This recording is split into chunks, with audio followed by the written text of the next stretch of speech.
Shalom Bapak Ibu, selamat pagi.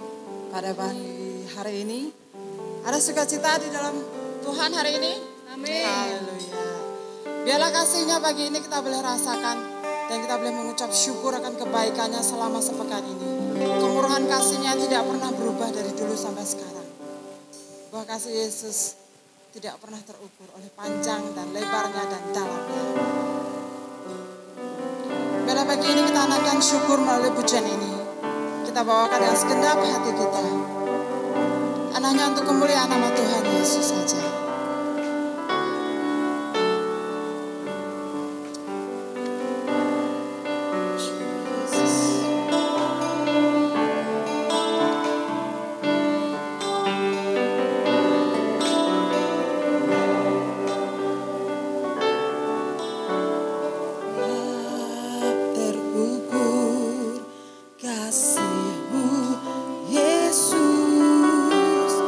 Kau telah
namamu saja ya Bapa.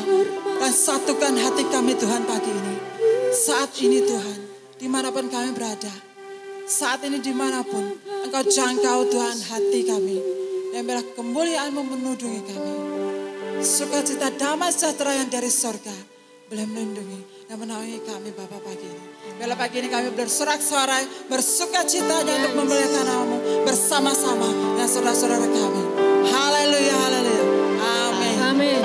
Shalom Bapak Ibu. Pagi hari ini kita mau lebih lagi bersukacita.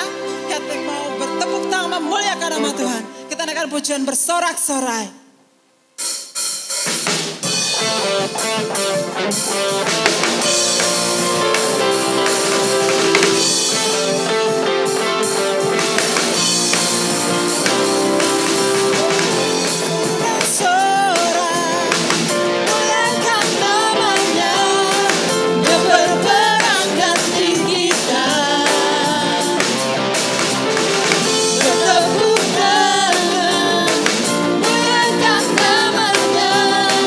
Keselamatan jiwa kita.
Sekali kita katakan, Tuhanlah yang terhebat.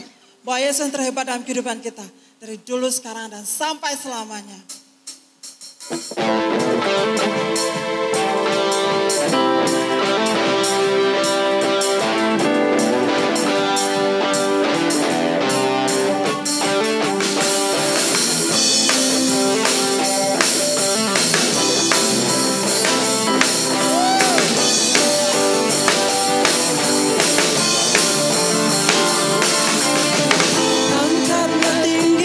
Janjinya dan sorakanlah kemenangannya.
Tiba saatnya bagi kita untuk duduk diam di dalam hadirat Tuhan, mendengarkan firman-Nya.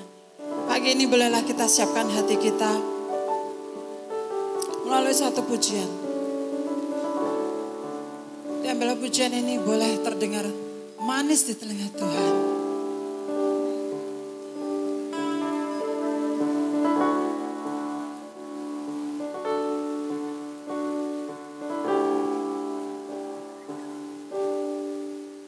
Inilah yang ku renungkan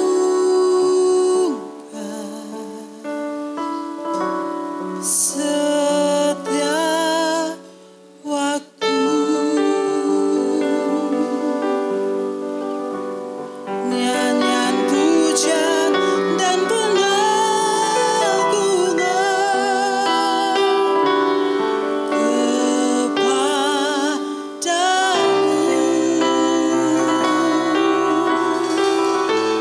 biarlah manis kau dengar Tuhan, manis kau dengar Tuhan, dan hatiku bersuka karena-Mu. Sama-sama kita naikkan pujian ini dari awal. Ya Tuhanku,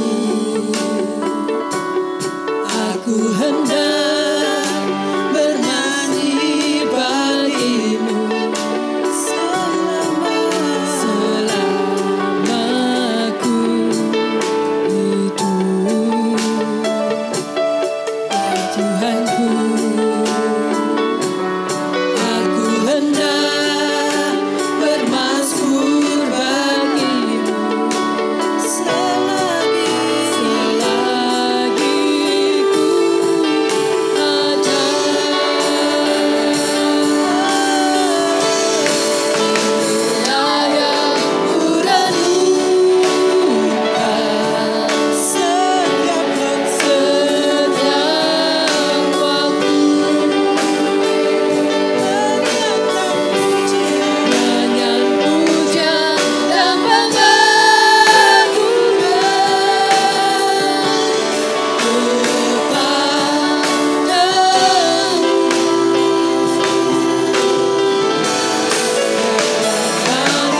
kau dengar Tuhan, manis kau dengar Tuhan, dan hatiku bersuka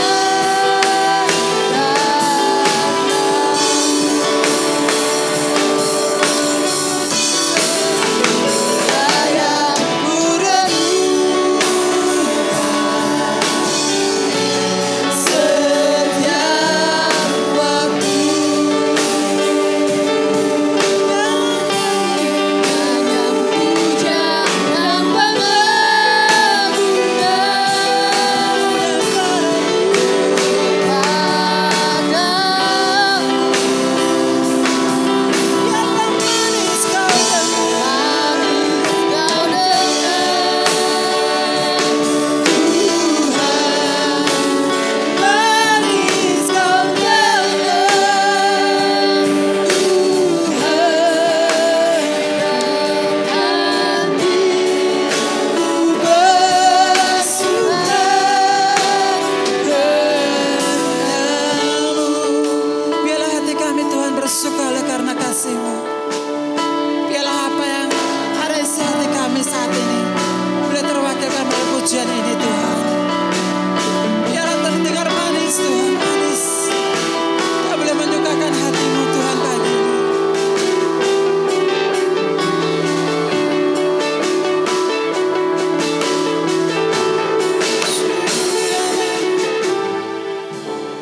Inilah yang ku renungkan setiap waktu, nyanyian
kami, sehingga kami boleh mengerti, memahami akan firman-Mu.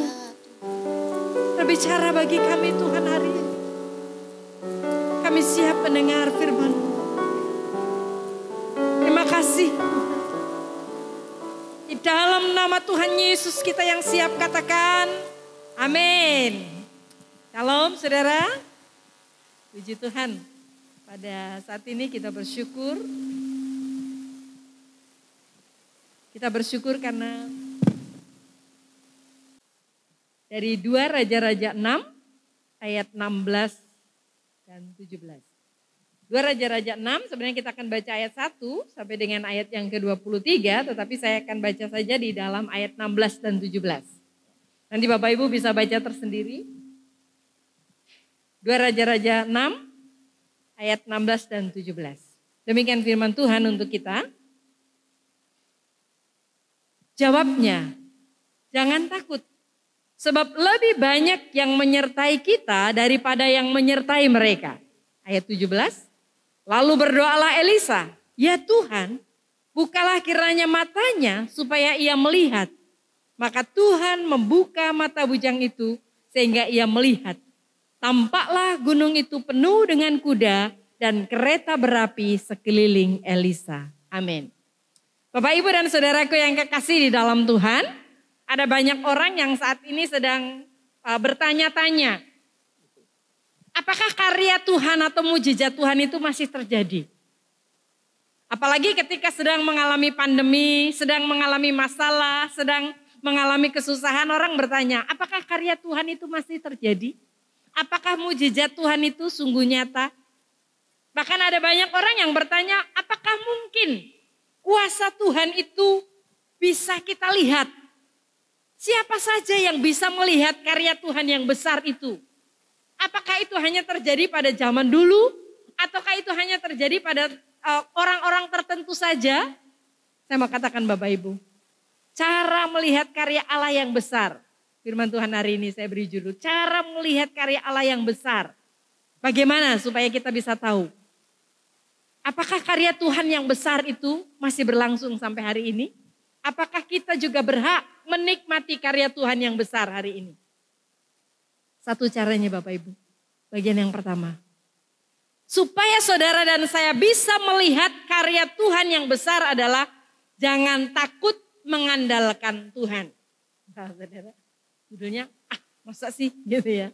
Ya, kalau saudara dan saya mau menikmati karya Tuhan yang besar, maka hal yang pertama yang saudara harus lakukan adalah jangan takut untuk mengandalkan Tuhan. Bapak Ibu, kita kembali kepada kisah dalam 2 raja-raja ini. Siapa sebenarnya Elisa di sini? Dalam kisah ini, Elisa adalah nabi yang melayani. Nabi yang melayani di tengah-tengah orang miskin. Jadi dia bukan nabi yang hebat yang melayani di tengah orang besar, bukan. Tapi dia nabi yang melayani di tengah-tengah orang miskin sambil apa? Sambil memberikan tanda-tanda mujizat bagi siapa? Bagi raja-raja, bagi pembesar-pembesar. Wow. Jadi dia melayani di tengah jemaat yang miskin, tetapi dia bisa menunjukkan tanda-tanda mujizat yang besar itu kepada para raja dan para pembesar. Dan tidak hanya itu, bahkan secara eksklusif Elisa ini maksud saya, ditempatkan oleh Tuhan di tengah-tengah kondisi rakyat yang miskin. Tetapi dia juga adalah nabi. Jadi dia melayani di antara nabi-nabi, tetapi juga di tengah-tengah rakyat, tetapi dia juga bisa menyatakan kuasa Tuhan yang besar. Itu hal yang sulit ya, melayani jemaat yang miskin, tetapi dia juga diberi kesempatan oleh Tuhan untuk melayani, menyatakan mujizat bagi para pembesar. Begitu miskinnya kondisi jemaat yang dia layani, begitu miskinnya orang-orang yang dia layani pada saat itu sebabnya di dalam Kisah 2 Raja-Raja 6 ayat 1 dikatakan bahwa tempat tinggal mereka sudah terlalu kecil. Jadi tempat tinggal mereka sudah terlalu kecil bagi mereka. Dan mereka terpaksa memenuhi tempat yang terbatas untuk ditinggali orang. Jadi tempatnya sangat kecil, mereka nggak bisa lagi harus tinggal dan mereka menggunakan tempat yang sangat sempit saudara. Tetapi ada satu kesempatan yang besar bagi mereka, yaitu apa? Untuk membangun tempat yang baru. Ini masalah, saudara. Ya. Membangun tempat baru tapi nggak punya duit. Membangun tempat yang baru tetapi nggak punya modal. Jadi bagaimana caranya? Sehingga mereka bersama-sama bersehati, mereka pergi ke Sungai Yordan, saudara. Untuk apa? Cari balok-balok kayu dan memotong pohon-pohon di dekat Sungai Yordan. Jadi mereka gotong royong bersama-sama, mereka pergi ke sana. Cari balok-balok kayu. Jadi nggak bayar ya. Jadi mereka nggak keluarkan uang, tapi mereka pergi ke sana. Dan bagaimana dengan peralatan? Peralatan pun mereka nggak punya, saudara. Ya. Jadi mereka mempersiapkan sedemikian rupa dengan hal-hal yang sederhana. Sampai suatu ketika terjadi satu masalah yang besar. Salah satu dari pekerja itu mereka mematahkan kapak untuk memotong kayu. Dan mata kapak itu meloncat masuk ke dalam sungai, saudara. Apa yang terjadi? Wah, masalah besar. Mungkin pertanyaan saya, kalau mata kapak ini barang mahal nggak? Mungkin nggak terlalu mahal ya, kalau itu punya sendiri. Tapi ini masalahnya, saudara. Seperti saya sebutkan, karena kemiskinan mereka, mata kapak ini pun adalah hasil pinjaman, saudara. Bayangkan ya. Kalau mata kapak hasil pinjaman, kemudian sekarang patah dan masuk ke dalam sungai, dan pasti ini menjadi kesulitan besar. Mereka nggak punya duit, saudara. Mereka nggak punya duit buat mengembalikan, untuk membeli menggantinya. Dan pekerjaan mereka juga terhambat. Mereka nggak bisa menyelesaikan tugas mereka. Apakah Tuhan tinggal diam? Ketika Tuhan melihat kesungguhan hati mereka dan Elisa menyatakan kuasanya Tuhan kepada mereka. Elisa menunjukkan bagaimana penyertaan Tuhan kepada orang-orang yang mengandalkan Tuhan. Elisa melakukan satu mujizat yang luar biasa. Dengan cara apa? Dia melemparkan sebuah kayu kecil, saudara. Melemparkan sebuah kayu kecil. Dan apa yang terjadi, saudara? Mujizat yang luar biasa. Ini mujizat yang unik ya, saudara. Ini satu mujizat yang unik. Di mana ketika Elisa melemparkan sepotong kayu, tiba-tiba kapak besi itu mengapung di permukaan air, saudara. Bagaimana mungkin? Kapak besi yang berat yang masuk, yang orang pasti sulit berkata gimana carinya. Harus tenggelam mencari sampai ke dasar Sungai Yordan yang keruh itu, saudara. Tapi ternyata dengan melemparkan kayu kecil, kapak itu terapung. Dituliskan bahwa dalam terjemahan melayang ke udara gitu ya. Saya nggak bisa bayangkan ya, naik gitu ya, mungkin loncat gitu dan kemudian terapung, saudara. Ini satu mujizat yang luar biasa. Dan kapak itu ditemukan. Mungkin pertanyaan bagi kita, kenapa sih peristiwa sederhana itu ditulis di dalam Alkitab? Kenapa peristiwa sederhana itu harus dituliskan di dalam Alkitab? Apa yang Tuhan mau? Apakah Tuhan mau tunjukkan, oh ya bisa kapak. Apa manfaatnya? Saudara, bagian ini dinyatakan oleh Allah agar setiap orang yang membaca firman-Nya menyadari bahwa tanda-tanda ajaib Tuhan itu ada. Amin. Tanda-tanda mujizat Tuhan itu ada. Tuhan dapat menunjukkan otoritas daripada kenabian Elisa sendiri. Secara pribadi kepada Elisa. Tuhan bisa menunjukkan bahwa kuasanya bisa nyata kepada siapa saja. Termasuk orang-orang yang sangat-sangat membutuhkan. Amin. Tuhan bisa menyatakan kuasanya ketika orang-orang mengandalkan Tuhan. Apakah dia orang miskin, orang yang sedang menderita, apakah orang kaya, ataukah semua Tuhan bisa lakukan. Kalau dia mengandalkan Tuhan. Amin, saudara.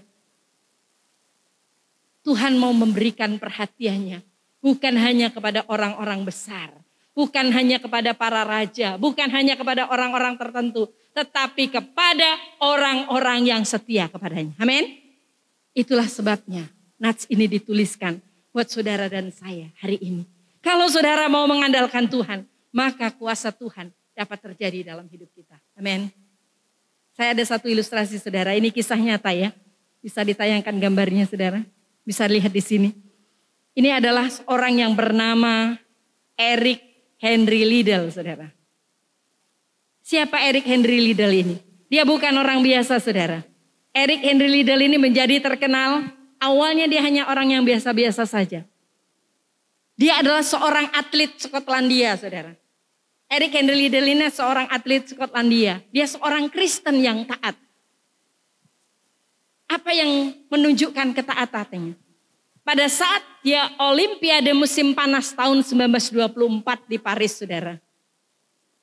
Liddell ini menolak untuk berlari di perlombaan musim panas. Untuk lomba 100 meter. Padahal lomba sprint 100 meter ini adalah cita-citanya, ini impiannya. Dia sudah berlatih sedemikian rupa dan dia dipersiapkan dengan kejuaraan-kejuaraan sampai dia mewakili negaranya di Skotlandia untuk mengikuti Olimpiade internasional, saudara. Semua itu menjadi impian dan angan-angannya untuk menjadi yang nomor 1. Karena dia sudah melatih dan ini pertandingan lari 100 meter itu adalah keahliannya. Tetapi apa yang terjadi, saudara? Liddell menolak bertanding. Wow, saudara, bisa dibayangkan betapa orang pasti akan mencaci dia. Berarti banyak orang, bahkan satu negara, saudara. Kurang apa dia dipercaya untuk mewakili negaranya. Tapi apa yang dia katakan? Saya tidak mau mengikuti lomba itu karena lomba itu diadakan pada hari Minggu. Wow, saudara. Karena lomba itu diadakan hari Minggu, raja sampai kerajaan itu, negara itu, mereka semua berkata, bagaimana mungkin? Tapi dia berkata, aku punya Allah yang besar. Aku melayani dia. Itu sebabnya dia tinggalkan, dia berkata saya tidak mau mengikutinya. Dan kemudian dia memilih untuk mengikuti lomba yang sama. Tetapi yang lomba 400 meter, saudara. Padahal itu bukan keahliannya. Jadi kalau orang berkata, kalau kamu pilih itu, kamu nanti bisa kalah. Bukan keahlianmu, lomba lari 400 meter. Tetapi lomba itu diadakan pada hari kerja biasa. Dan dia memilih itu. Orang semua mencaci dia, orang semua memarahi dia. Tetapi dia berkata, saya pilih yang 400 meter. Tidak apa-apa. Dan dia ambil itu, saudara. Dan kuasa Tuhan dinyatakan. Karena dia betul-betul mengandalkan Tuhan, mengutamakan Tuhan di dalam hidupnya. Akhirnya dia menang, saudara. Dan dia menang, menjuarai dalam Olimpiade musim panas itu. Dengan lomba 400 meter. Beri kemuliaan untuk Tuhan, saudara. Mengutamakan Tuhan jauh dari semuanya, saudara. Dia kalahkan semuanya. Dan akhirnya, saudara, kisah ini menjadi sangat luar biasa dan terkenal. Kenapa, saudara? Karena akhirnya orang angkat ini dalam sebuah film dan mereka menceritakan film ini. Dan film ini meraih piala Oscar di tahun 1981. Sehingga kisah ini sungguh-sungguh luar biasa. Orang yang mengandalkan Tuhan pasti diberkati Tuhan. Dan saudara tahu, keturunan keluarga dari Henry Liddell mendapatkan royalti dari film ini, saudara. Luar biasa, bukan? Tidak hanya dia yang diberkati Tuhan, tetapi anak cucunya diberkati Tuhan, amin. Luar biasa, saudara. Kalau mengandalkan Tuhan, tidak ada yang mustahil bagi Tuhan. Saudara bisa lihat, judul filmnya adalah Chariots of Fire. Nanti saudara bisa lihat kisah ini.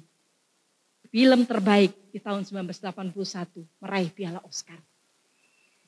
Dalam judul itu, dalam Wikipedia saudara dikatakan, orang yang taat dan dia menolak karena dilaksanakan hari Minggu. Sederhana, bukan?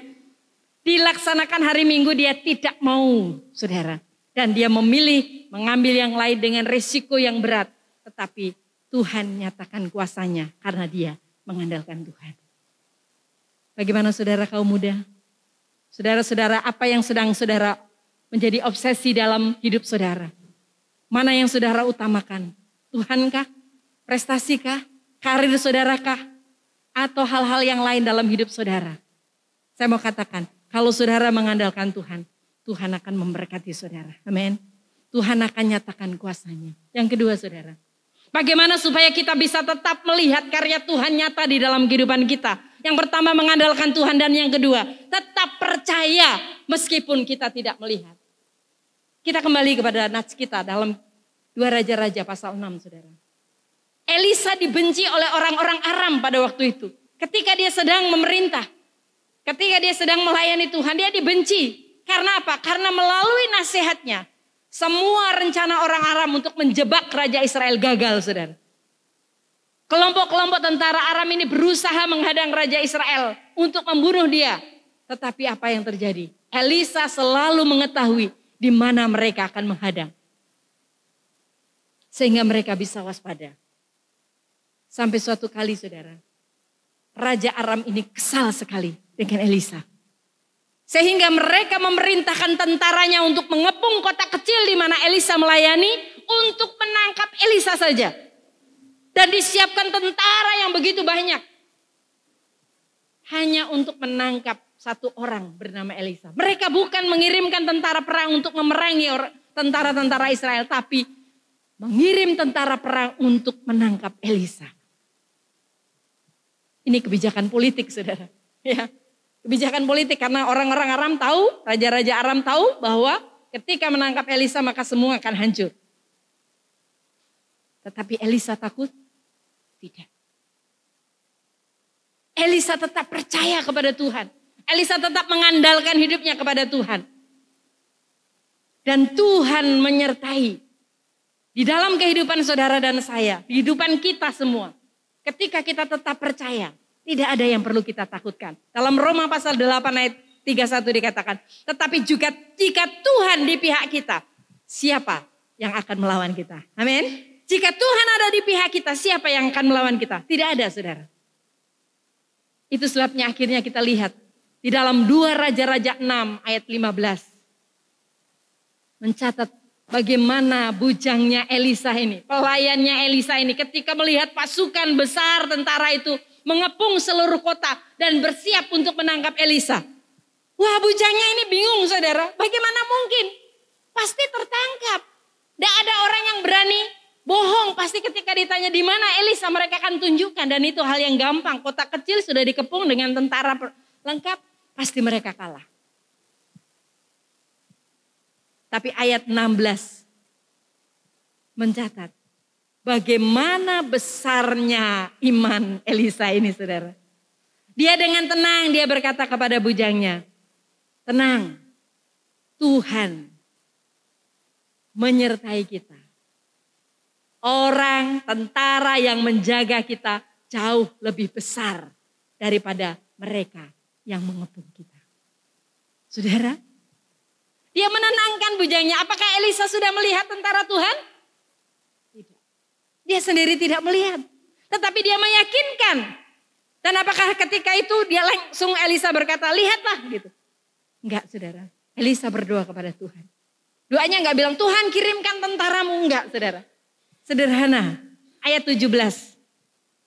Elisa berdoa agar menjaganya bisa melihat kekuatan. Ya. Jadi pelayannya tadi didoakan supaya melihat kekuatan tentara yang melindungi mereka. Jadi doanya sederhana, Tuhan bukakan mata bujang saya supaya dia bisa melihat gitu ya. Jadi dia meyakinkan ketika dia dalam kebimbangan pun dia tetap percaya Tuhan. Dia meyakinkan orang lain juga untuk melihat kuasa Tuhan. Dan akhirnya saudara,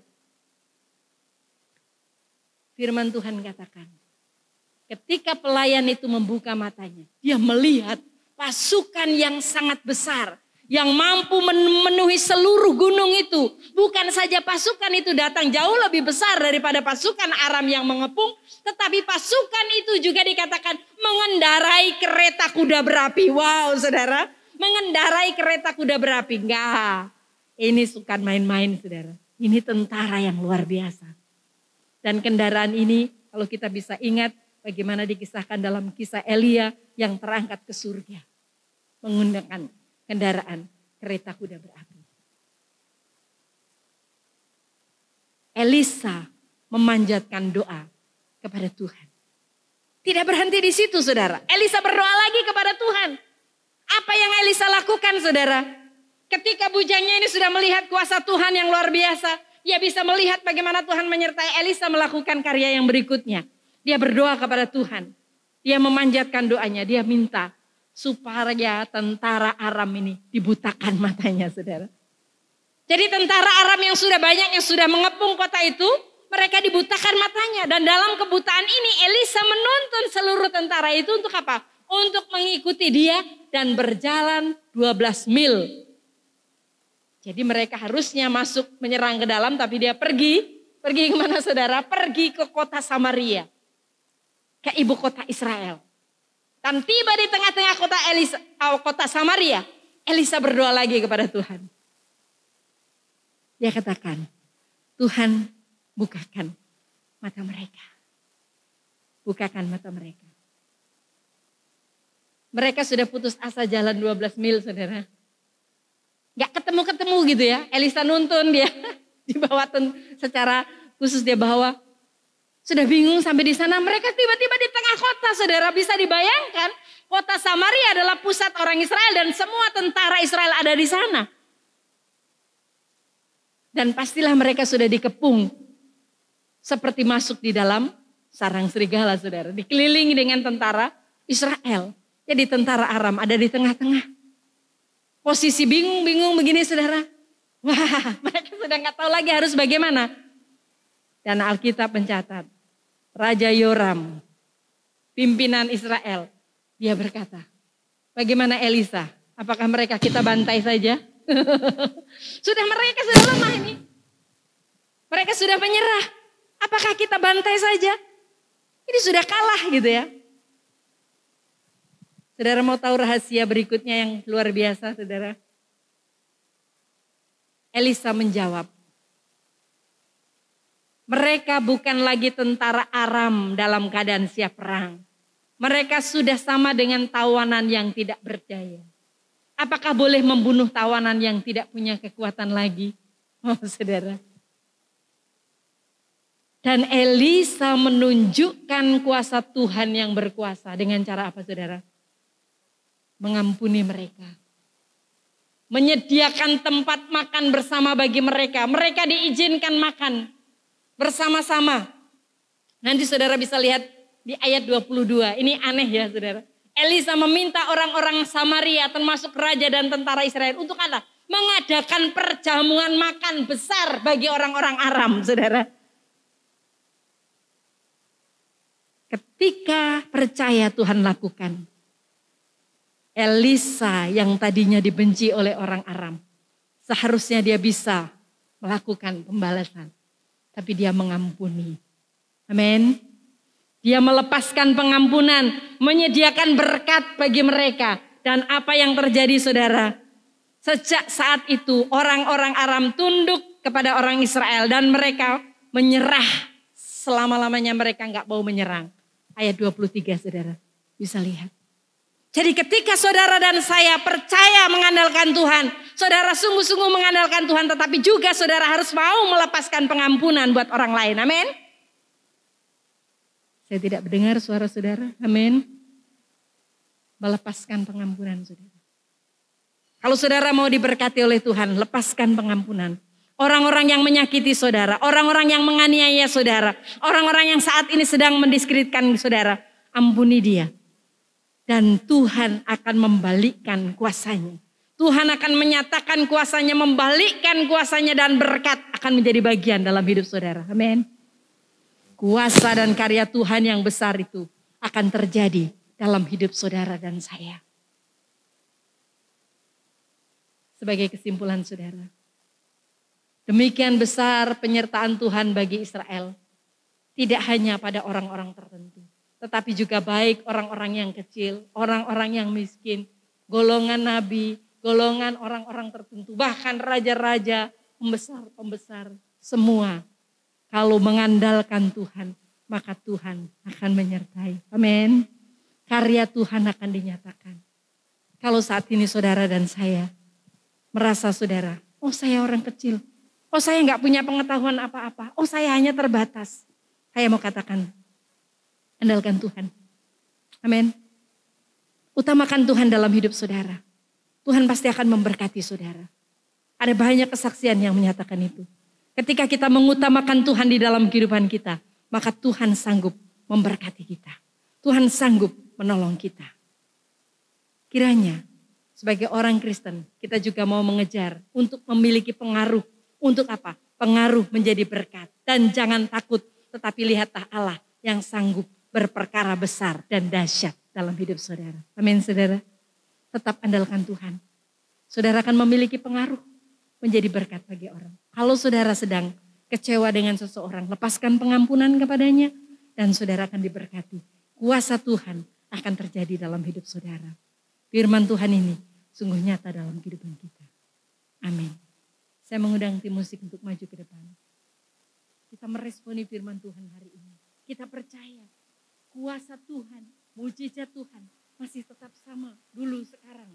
Dan pertolongan Tuhan nyata di dalam kehidupan kita setiap hari. Kita yakin bahwa Tuhan terus memberikan kita pertolongan yang luar biasa. Saudara akan menikmati ketenangan berada di dekat Dia. Dan Dia akan menjadi jawaban di dalam hidup saudara. Percayalah saudara.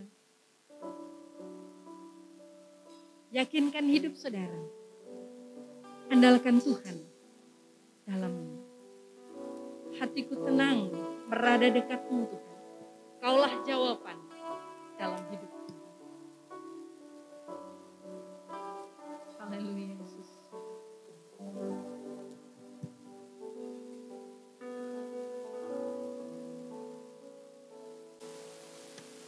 Hatiku tenang berada dekatmu. Kaulah jawaban hidupku. Hatiku tenang berada dekatmu. Hatiku tenang berada dekatmu. Kau yang pelihara hidupku. Katakan sekali lagi, hatiku tenang. Hatiku tenang berada dekatmu. Kaulah jawaban hidupku. Hatiku tenang. Hatiku tenang berada dekatmu. Kau yang pelihara hidupku. Pertolonganmu begitu ajaib.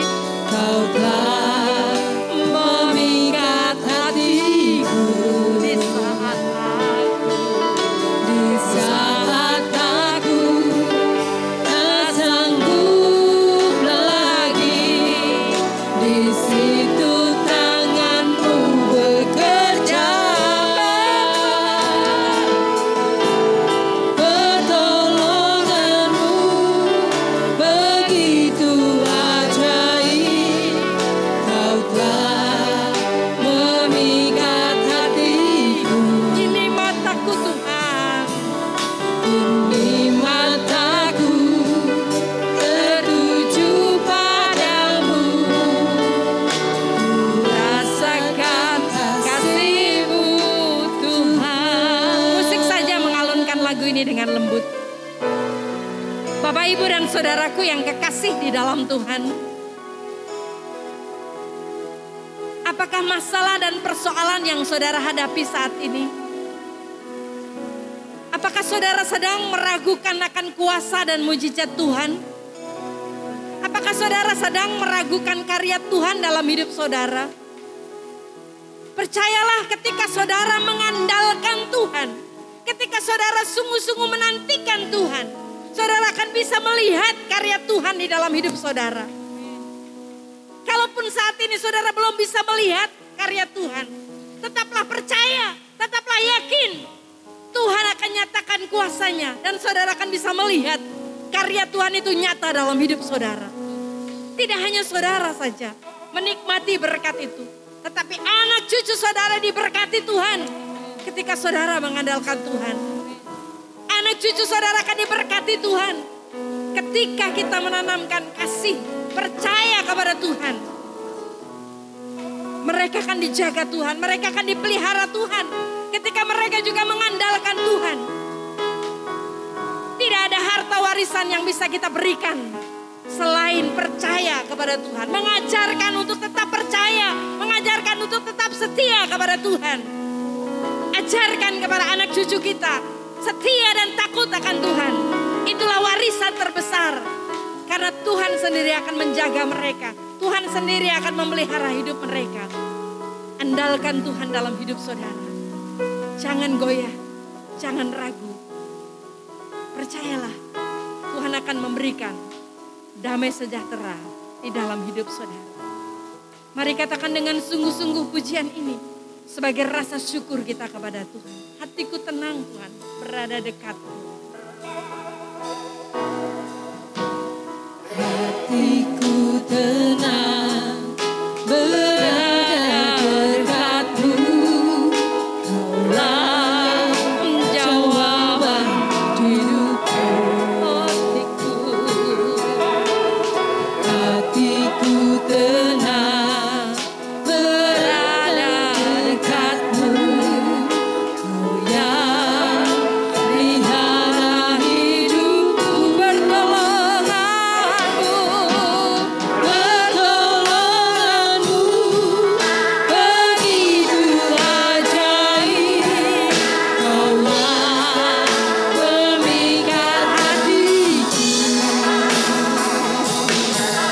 Di saat aku tak sanggup lagi, di situ tanganmu bekerja.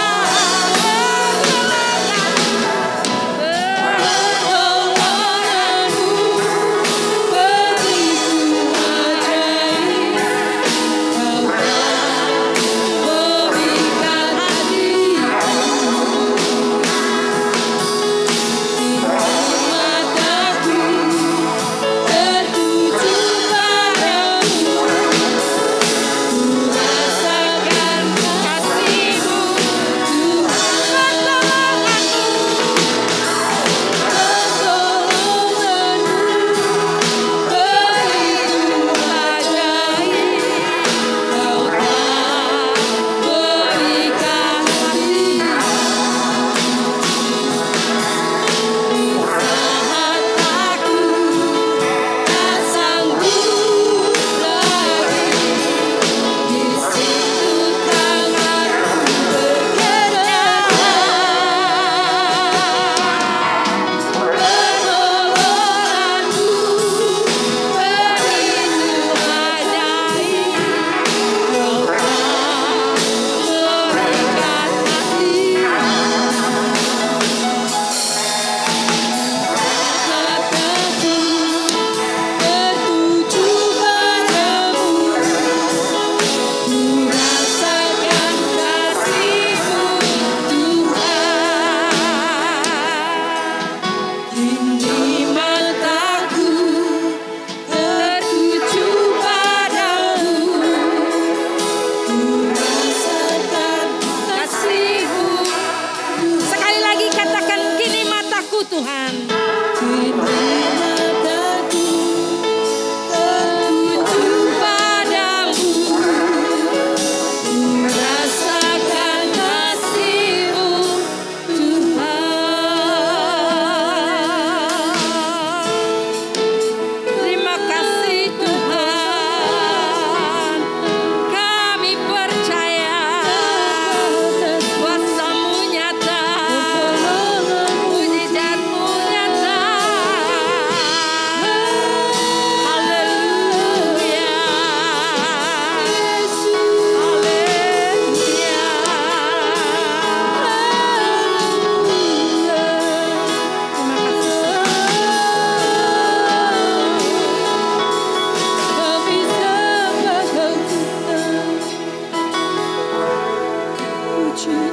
Terima kasih Tuhan.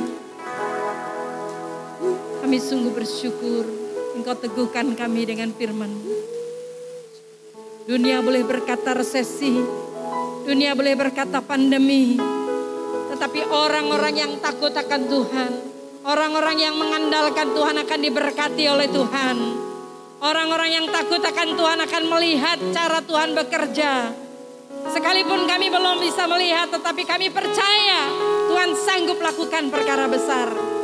Ampuni kami Tuhan kalau sering kali kami menjadi ragu. Ampuni kami Tuhan kalau sering kali kami menjadi tidak percaya.